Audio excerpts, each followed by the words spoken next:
Bismillahirrahmanirrahim. Assalamualaikum warahmatullahi wabarakatuh. Perkenalkan, nama saya Rohayati. Saya dari Prodi Psikologi Universitas Aisyah Yogyakarta. Baiklah teman-teman, untuk video kali ini saya akan membahas tentang psikomatis. Teman-teman tentunya ada yang tahu kan psikomatis itu apa? Nah, selamat menonton.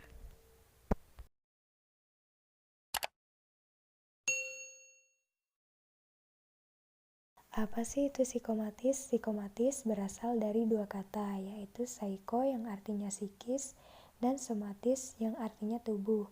Dalam Diagnostic and Statistics Manual of Mental Disorder edisi keempat, DSM keempat, istilah psikomatis telah digantikan dengan kategori diagnostik, faktor psikologis yang mempengaruhi kondisi medis. Secara singkat, Kerner pada tahun 1994 mengungkapkan bahwa istilah psikomatis menunjukkan hubungan antara jiwa dan badan. Gangguan psikomatis didefinisikan sebagai suatu gangguan atau penyakit fisik, di mana proses psikologis memainkan peranan penting, sedikitnya pada beberapa pasien dengan sindroma ini. Psikomatis berasal dari bahasa Yunani, yaitu psyche yang berarti jiwa dan soma atau badan Atkinson pada tahun 1999. Dijelaskan oleh Kartono dan Gulo pada tahun 1987 bahwa psikomatis adalah gangguan fisik yang disebabkan oleh tekanan-tekanan emosional dan psikologis ataupun gangguan fisik yang terjadi sebagai akibat dari kegiatan psikologis yang berlebihan dalam mereaksi gejala emosi. Selanjutnya, Hakim pada tahun 2004 menjelaskan bahwa keluhan-keluhan psikomatis dapat berupa jantung berdebar, sakit emah, sakit kepala, pusing, migrain, sesak nafas, dan lesu. Berdasarkan dalam konteks penelitian, yang dimaksud dengan psikomatis adalah gangguan fisik yang disebabkan oleh tekanan-tekanan emosional dan psikologis, atau gangguan fisik yang terjadi sebagai akibat dari kegiatan psikologis. Ciri-ciri psikomatis, teman-teman udah pada tahu belum ciri-cirinya bagaimana? Yuk, dengerin video ini. Apa aja sih ciri-ciri psikomatis itu? Ciri-ciri psikomatis ditandai dengan adanya keluhan fisik yang beragam, antara lain seperti pegal-pegal, nyeri di dalam tubuh tertentu, mual, muntah, kembung dan perut tidak enak, sendawa, kulit gatal, kesemutan, mati rasa, sakit kepala, nyeri bagian dada, punggung, dan tulang belakang. Keluhan itu biasanya sering terjadi dan terus berulang, serta berganti-ganti atau berpindah-pindah tempat. Dirasa sangat mengganggu dan tidak wajar, sehingga harus sering periksa ke dokter. Adapun jenis-jenis psikomatis, ternyata psikomatis juga ada jenis-jenisnya ya guys.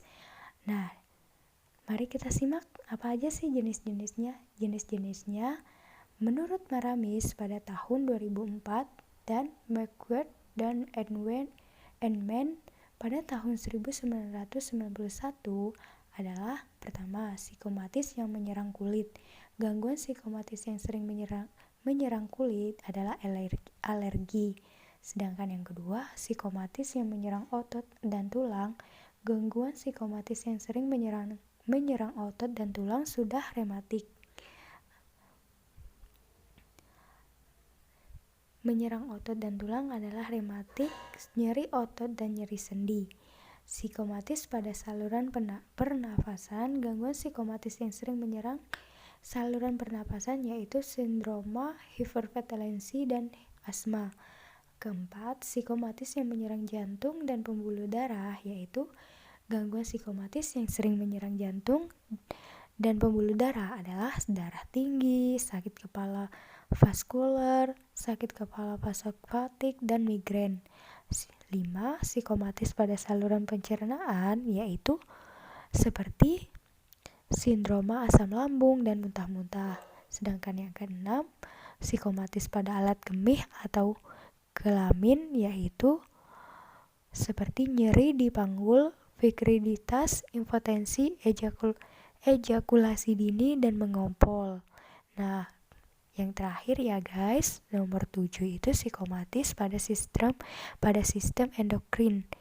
Nah, apa sih contohnya? Yaitu seperti hipertiroid dan sindroma menopause. Adapun faktor penyebab psikomatis yaitu menurut Kaplan et al. Pada tahun 1997, permusuhan, depresi, dan kecemasan dalam berbagai proporsi adalah akar dari sebagian besar gangguan psikomatik. Pada umumnya, pasien dengan gangguan psikomatik sangat meyakini bahwa sumber sakitnya benar-benar berasal dari organ-organ dalam tubuh. Pada praktik klinik sehari-hari, pemberi layanan kesehatan seringkali dihadapkan pada permintaan pasien dan keluarganya untuk melakukan pemeriksaan laboratorium dan pencitraan Röntgen. Biasanya penderita datang kepada dokter dengan keluhan-keluhan, tetapi tidak didapatkan penyakit atau diagnosis tertentu, namun selalu disertai dengan keluhan dan masalah. Pada 239 penderita dengan gangguan psikogenik, Strecker telah menganalisis gejala yang paling sering didapati, yaitu 89% terlalu memperhatikan gejala-gejala pada badannya, dan 45% merasa kecemasan. Oleh karena itu, pada pasien psikomatis perlu ditanyakan beberapa faktor, yaitu 1. Faktor sosial dan ekonomi, kepuasan dalam bekerja, kesukaran ekonomi, pekerjaan yang tidak tertentu, hubungan dengan keluarga dan orang lain, minatnya, pekerjaan yang terburu-buru, kurang istirahat. Adapun yang kedua, faktor perkawinan, perselisihan, perceraian, dan kekecewaan dalam hubungan seksual, anak-anak yang nakal dan menyusahkan. 3. Faktor kesehatan, penyakit-penyakit yang menahun, pernah masuk rumah sakit, pernah dioperasi, adiksi terhadap obat-obat, tembakau. 4. Faktor psikologik, stres psikologik, keadaan jiwa waktu dioperasi, waktu penyakit berat, status di dalam keluarga, dan stres yang timbul. Suatu konflik yang menimbulkan ketegangan pada manusia, dan bila hal ini tidak diselesaikan dan disalurkan dengan baik, maka reaksi tersebut akan menjadi abnormal pada jiwa yang dinamakan neurosa. Banyak sekali sebab mengapa perkembangan neurotik sebagian besar menjadi manifest pada badan. Mudah sukarnya timbul gangguan tergantung sebagian besar pada kematangan kepribadian individu, tetapi juga pada berat dan lamanya stres itu ya. Adapun sebab-sebabnya antara lain yaitu penyakit organik yang dulu pernah diderita dapat menimbulkan predisposisi untuk timbulnya gangguan psikomatis pada bagian tubuh yang pernah sakit. Contoh, dulu pernah sakit disentri, lalu kemudian dalam keadaan emosi tertentu timbullah keluhan pada saluran pencernaan. Tradisi keluarga dapat mengarahkan emosi kepada fungsi tertentu. Misalnya nih, menu dan diet selalu diperhatikan, maka mungkin nanti sering mengeluh tentang lambung. Suatu emosi menjelma secara simbolik elementer menjadi suatu gangguan badaniah tertentu. Misalnya, bila seseorang cemas, maka timbul keluhan dari jantung, begitu juga sebaliknya. Rasa benci menimbulkan rasa muntah. 4. Dapat ditentukan oleh kebiasaan, anggapan, dan kepercayaan masyarakat di sekitar. Misalnya, anggapan bahwa menopause menyebabkan wanita sakit, maka nanti ia mengeluh juga ketika menopause, menurut Sulistianingsih pada tahun 2000. Nah, adapun aspek-aspek psikomatis menurut Indrayanti dalam Rini pada tahun 2009, yaitu ada 4 ya guys. Yang pertama sakit kepala, kedua sakit perut, 3 jantung berdebar, dan keempat badan terasa lemas.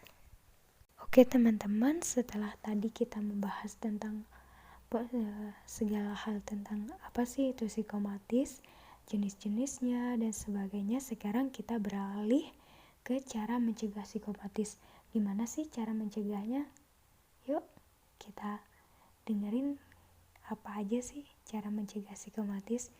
Yang pertama, bergerak. Berolahraga minimal 3 kali dalam seminggu dapat meningkatkan imunitas tubuh, menjaga kesehatan jiwa Anda, dan mencegah serangan panik.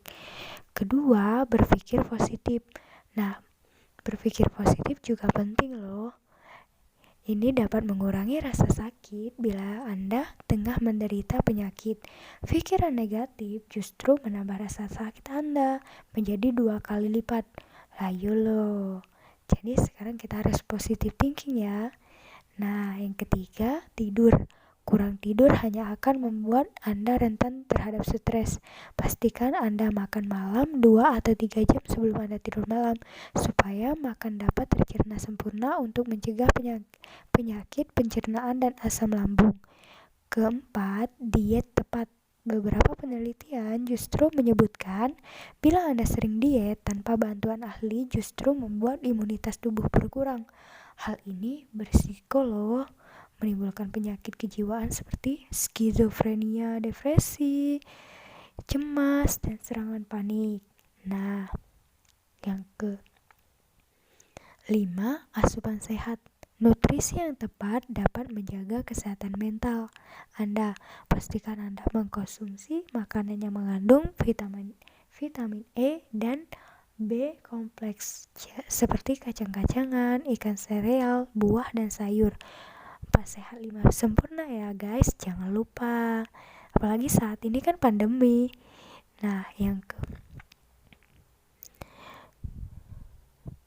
keenam itu relax. Hiduplah lebih santai, jangan terlalu serius ya. Lakukan yoga untuk menghindari serangan depresi atau sekedar rutin mendengarkan musik untuk melatih jiwa Anda. Tetap tenang, musik yang tepat dapat menuntun jiwa Anda lebih tenang. Nah, yang ketujuh, apa sih yang ketujuh? Yang ketujuh, sharing. Manusia diciptakan untuk bersosialisasi. Nah, karena itu, jangan memendam masalah sendirian. Usahakan Anda memiliki teman yang tepat ataupun yang dapat Anda percaya, yang dapat membantu kita berpikir positif, mendiskusikan di dalam mengatasi sesuatu. Karena memendam masalah sama saja seperti kita memendam sampah dalam tubuh kita. Nah, tentunya sampah aja di rumah harus dibuang, apalagi sampah dalam diri kita kan. Nah, jadi jangan takut untuk cerita pada orang lain, dan pilihlah cerita kepada orang yang tepat. Teman-teman, mungkin cukup sekian video dari saya. Semoga memberikan manfaat bagi kita semua dan memberikan pengetahuan bagi kita semua juga. Nah, jangan lupa di like ya teman-teman video saya.